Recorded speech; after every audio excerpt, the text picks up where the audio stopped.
में क्या पूछा गया, how will you bring the following convergence. अब इसके 10 पार्ट्स हैं, हम हर वीडियो के अंदर 2-2 पार्ट्स करने वाले हैं। तो इस वीडियो में हम करने वाले इथेनॉल टू ब्यूट 1 आइन और इथेन टू ब्रोमो इथीन। तो शुरू करते हैं। पहले हमने कहा इथेनॉल के स्ट्रक्चर की बात करते हैं, वो CH3CH2OH होता है और इथेनॉल से हमें बनाना है ब्यूट 1 आइन मतलब CH3CH2 C triple bond CH।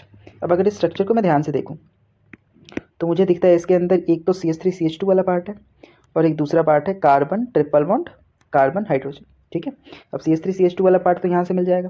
तो मतलब इसका अगर मैं एक एसिटिलीन एक्स्ट्रा निकाल लूँ, ठीक है, एक एसिटिलीन एक्स्ट्रा बना लूँ तो आराम से रिएक्शन कराया जा सकता है। अब एसिटिलीन कैसे बनाया जा सकता है, तो मैंने कहा अगर एक इथाइन का रिएक्शन करा दिया जाए, एक इथाइन का रिएक्शन करा दिया जाए with NaNH2 in the presence of liquid nitrogen, in the presence of liquid nitrogen, तो जो कंपाउंड बनेगा वो कुछ ऐसा होगा HC। ठीक है, यहाँ पे जो चार्ज की बात करें तो कार्बन पे आ जाता है नेगेटिव चार्ज, हाइड्रोजन पे आ जाता है पॉजिटिव चार्ज, यहाँ सोडियम पे आ जाता है पॉजिटिव चार्ज और NH2 पे आ जाता है नेगेटिव चार्ज। ठीक है, तो यहाँ पे हाइड्रोजन नाइट्रोजन के साथ रिएक्ट करके NH3 को निकालेगा और सोडियम कार्बन के साथ रिएक्ट करके एक कॉम्प्लेक्स बनाएगा। तो जो कॉम्प्लेक्स बनेगा वो कुछ ऐसा होगा, कार्बन पे नेगेटिव और सोडियम पे पॉजिटिव चार्ज प्लस NH3 बाहर चला जाएगा, प्लस NH3 बाहर चला जाएगा। ठीक है, अच्छा इसको बोलते हैं सोडियम एस्टेलाइट, सोडियम एस्टेलाइट।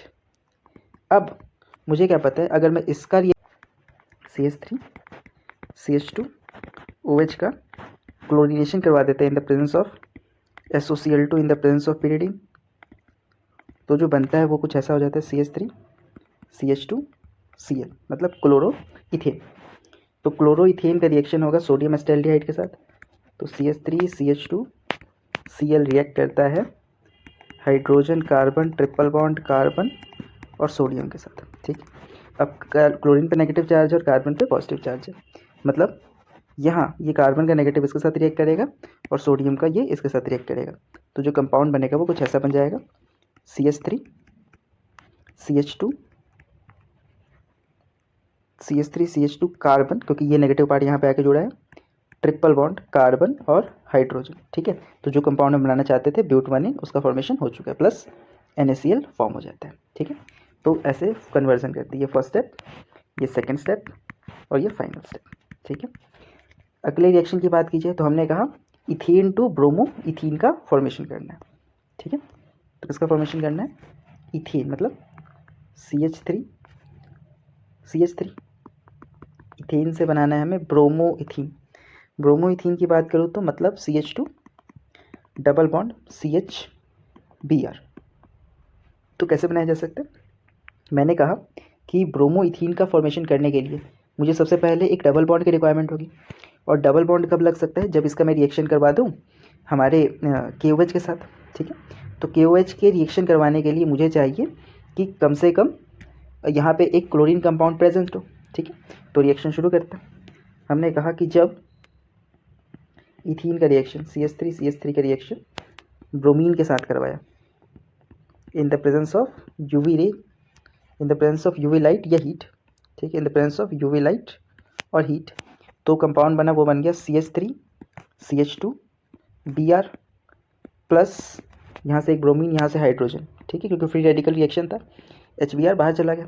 ठीक है, अब हमारे पास इथीन ब्रोमो इथीन बन चुका है। ठीक है, तो जब मैंने इसका रिएक्शन कराया है अल्कोहलिक KOH के साथ तो डीहाइड्रोहेलोजिनेशन का रिएक्शन होगा।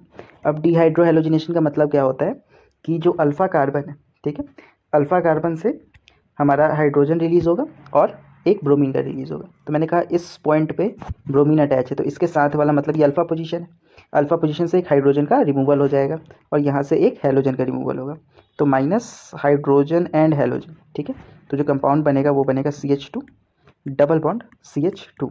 ठीक है, अभी मुझे उसके अंदर एक ब्रोमीन की और रिक्वायरमेंट होगी। ठीक है, अब कैसे किया जा सकता है, तो मुझे क्या पता है कि अगर मैं इथीन का रिएक्शन करा दूं या इसका ब्रोमिनेशन करा दूं in the presence of CCl4। ठीक है, हमने पढ़ रखा है अभी चैप्टर के अंदर ही कि जब मैं इथीन का रिएक्शन करवाता हूँ, ठीक है, तो विसिनल डाइब्रोमाइड का फॉर्मेशन होता है।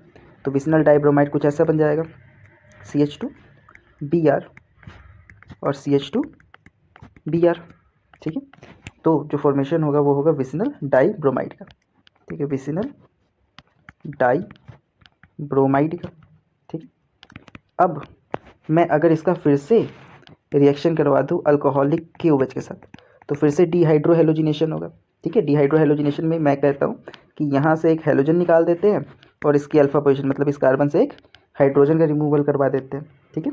तो इसकी अल्फा पोजीशन से जब मैं हाइड्रोजन निकलवाऊंगा तो जो कंपाउंड बनेगा वो कुछ ऐसा होगा, CH2 कार्बन हाइड्रोजन ब्रोमीन और यहाँ पे डबल बॉन्ड, ठीक है।